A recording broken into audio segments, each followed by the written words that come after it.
BJP JJP के खिलाफ एकजुट हुए हरियाणा के सैकड़ों मजदूर। कल से नहीं उठेगा हरियाणा में कूड़ा। 3 दिन तक 11,000 सफाई कर्मचारी रहेंगे हड़ताल पर। आशा वर्कर्स ने भी खोला खट्टर सरकार के खिलाफ मोर्चा। संसद मार्च पर 30 अक्टूबर को निकलेगी देश भर की आशा कर्मी। हरियाणा में बीजेपी जेजेपी गठबंधन सरकार की मुश्किलें कम होने का नाम नहीं ले रही है। दरअसल खट्टर सरकार की वादा खिलाफी के खिलाफ प्रदेश के 11,000 ग्रामीण सफाई कर्मचारी 10 अक्टूबर से 3 दिवसीय राज्यव्यापी हड़ताल पर रहेंगे, जिस वजह से प्रदेश के ग्रामीण इलाकों में 3 दिन तक कूड़े का उठान नहीं हो सकेगा।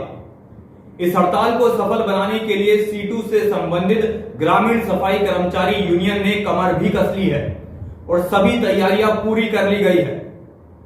खट्टर सरकार के लिए परेशानी सिर्फ यही नहीं है, इसके अलावा हरियाणा की आशा वर्कर्स ने भी अपनी मांगों को लेकर आगामी 30 अक्टूबर को देश भर की आशा कर्मियों के साथ मिलकर संसद मार्च पर निकलने का फैसला किया है। बता दें, ग्रामीण सफाई कर्मचारी और आशा वर्कर यूनियन ने खट्टर सरकार के खिलाफ ये फैसला रविवार को किया है।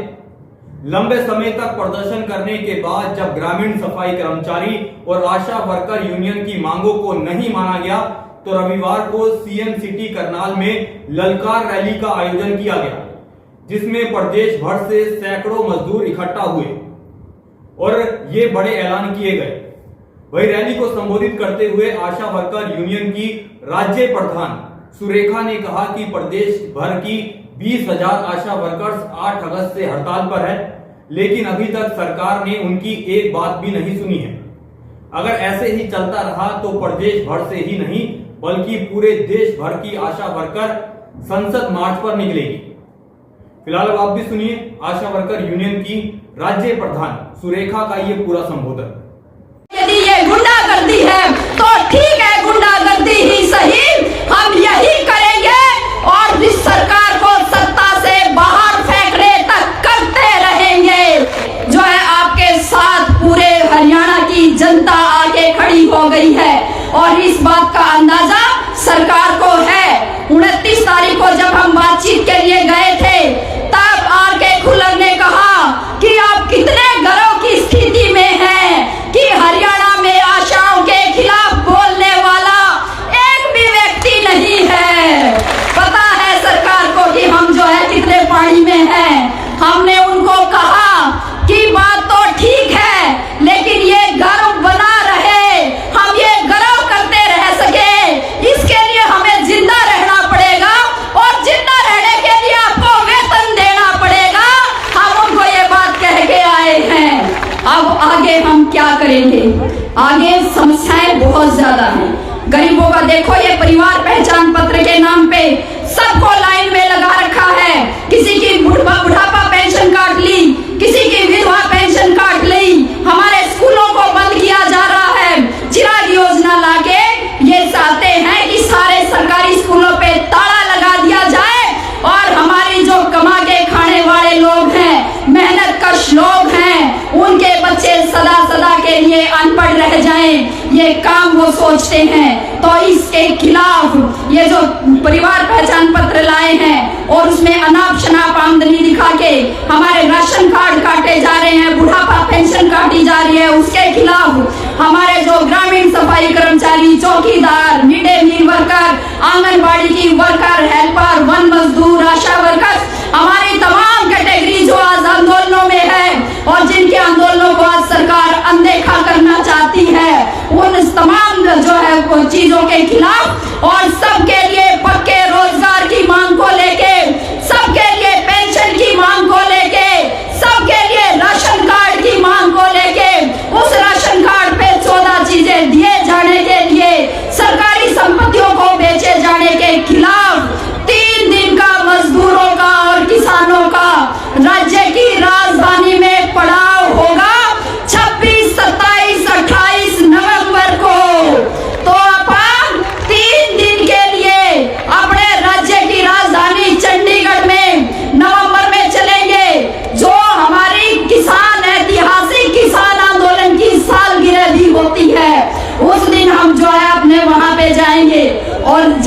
जाएंगे कैसे, जाने से पहले तैयारी करेंगे। तैयारी की तो प्रैक्टिस तो अपन ने पहले कर ली, हो गई ना प्रैक्टिस। गाँव में कैसे कैसे हम प्रचार करते हैं, इस बात की प्रैक्टिस तो हमने पहले कर ली। अब तो अपन गांव गांव पैदल चलेंगे, साइकिल लेके चलेंगे, मोटरसाइकिल जत्थे लेके चलेंगे और पूरे हरियाणा के 7,000 गांव का दौरा करते हुए हरियाणा के मजदूर और किसान 26 नवंबर से 28 नवंबर तक पंचकुला चंडीगढ़ की तरफ मुंह करेंगे। यह हमारा ऐलान है। बाकी आशा वर्कर्स की बात, आशाओं की हड़ताल चल रही है। अभी तक हमने 10 अक्टूबर तक का हड़ताल का आह्वान किया था, क्योंकि सरकार ने हमसे 1 हफ्ता मांगा था। हमने 3 दिन ऊपर करके दिए उनको, कोई बात नहीं, 3 दिन और अपने लो।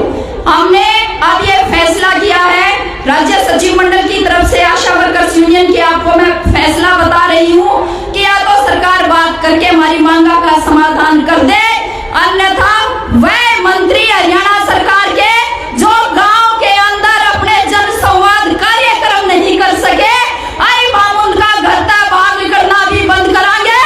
और 18 अक्टूबर को हरियाणा सरकार के तमाम मंत्रियों के आवास पे हम 24 घंटे का पड़ाव डालेंगे और कामयाब करके दिखाएंगे। तो ये अपने आने वाले समय के आह्वान है। और अंतिम तो अपने को पता है, हमने बार बार बता दिया, सरकारें आनी जानी होती हैं, वो 5 साल के लिए चुनी जाती हैं। उनको जो है चुनने वाले हम लोग हैं। तो भाई जनता तो परमानेंट है, कोई कच्चा है तो सरकार है, और इसकी जड़ अपन 24 में उखाड़ के दिखा देंगे। यो तो हमारा फाइनल और पक्का प्रोग्राम है। 10 अक्टूबर से ग्रामीण सफाई कर्मचारियों की हड़ताल है, वो भी संघर्ष के रास्ते पे निकले हैं और उन्होंने भी ऐलान किया है। हड़ताल तो आशा ने भी 3 दिन की धरी थी और हड़ताल तो हमने भी 3 दिन की धरी है, लेकिन जय सरकार ने बात नहीं मानी तो ग्रामीण सफाई कर्मचारी भी आर पार की लड़ाई लड़ने के लिए तैयार हैं। तो ये आपने आशा वर्कर यूनियन की राज्य प्रधान सुरेखा को सुना। इधर आपको बता दें कि आशा वर्कर्स की मांग है कि सरकार न्यूनतम वेतन 26,000 रुपए करे। इसके अलावा आशा वर्कर्स यूनियन की ये भी मांग है कि उनको सरकारी कर्मचारी का दर्जा दिया जाए। वहीं दूसरी तरफ कल से हड़ताल पर रहने वाले ग्रामीण सफाई कर्मचारियों की मांग है कि उन्हें भी न्यूनतम वेतन 26,000 रुपए दिया जाए। इसके अलावा सभी ग्रामीण सफाई कर्मचारियों को बीडीपीओ के पेरोल पर लिया जाए और सफाई कर्मचारियों में से पढ़े लिखे लोगों को सुपरवाइजर बनाया जाए। ऐसी कई मांगे जो है आशा वर्कर्स और ग्रामीण सफाई कर्मचारी कर रहे हैं, जिसे सरकार ने अभी तक नहीं माना है। फिलहाल आपकी इस खबर पर क्या राय है और आप आशा वर्कर्स और ग्रामीण सफाई कर्मचारियों की इन सभी मांगों को कितना जायज मानते हैं, हमें नीचे कमेंट बॉक्स में जरूर बताएं। फिलहाल के लिए इतना ही। ऐसी तमाम अपडेट्स के लिए देखते रहे न्यूज ब्रॉडकास्ट 24। नमस्कार।